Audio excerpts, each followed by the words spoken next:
Harsh, so just moving on to letters of recommendation now. So can you walk us through how many LORs did NUS require?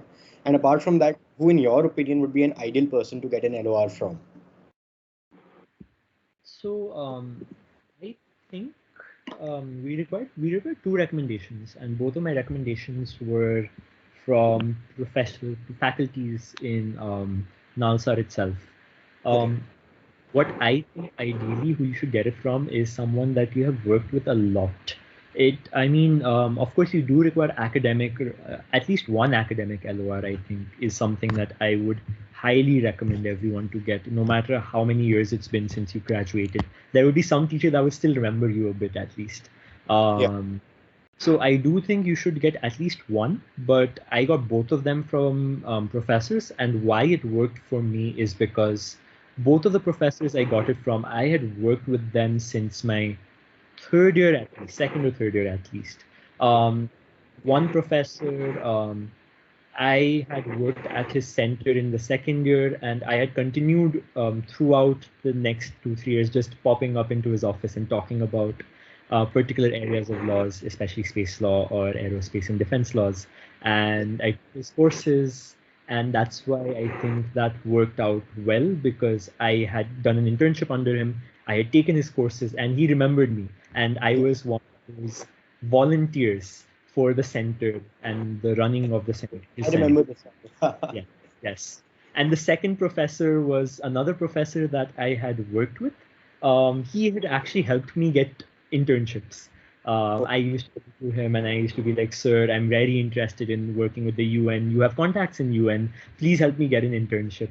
And so we kind of got this arrangement between an organization and sorry. I just saw the question pop up. I'll answer that later. I remember that I had went up to him and we had this arrangement between the center, this organization outside of NALSAR as well as NALSAR, that they would take interns. And that's how I think I got an internship, and he was the head of that. And I took his classes as well, and I was his teaching assistant in the final year. So I think all of these things kind of, because I've worked so much with them and they knew me so well by then. So Yeah. both of the recommendations really worked well. And I think even if you have professional references, it should not be a problem. I just saw a question. Should I take that question right now or? Yeah, we can take that, but like just a quick query before that. Harsh, did these professors write the LORs for you, or did you give them a template and they just put their signature on it? How does it work? So they did ask me for a template because they won't remember every single thing that I've done with them. So I gave them a list of everything I've done. Like let's say I interned at your place from this time to this time. I was your student in this course, this course, this course. I gave them all of that, and So, so yeah, they look at it, they go through it entirely, and then if they think it's all right, then they will do whatever. Again, recommendations are confidential, so I don't know what actually went in at the end of it. But yeah, all right. hoping whatever I did tell them, all of those did go in, hopefully. So the content of them is kind of decided by the professors. Yes, of course. I mean, you can't decide everything by yourself for these recommendations. Makes sense. So I think we can just take the question now. Yeah.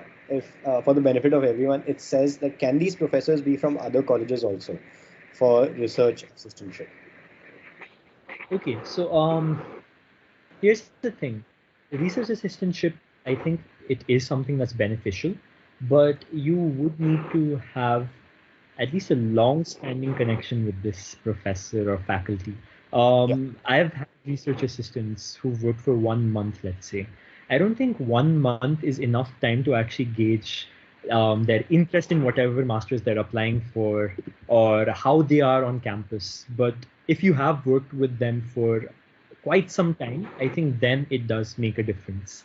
But again, yeah, even for internships, like even let's say when you ask for professional references, I don't think 1 month internships professional reference would help because they'll see in your CV that you've only interned at this place from, let's say, January start to January end, and this person is giving you a recommendation. I don't think that would matter that much, as much as let's say, uh, uh, professor at your campus whose two courses you've taken, and maybe you've helped them with a paper that they've written, you're co-author with them or something of that sort. I think that would always be a bigger thing than that 1 month, even if that 1 month is with a big name professor or a big name eminent personality. I don't think the name would matter as much as how long you've been with them. All right, that makes sense. So if there are no further questions on LORs,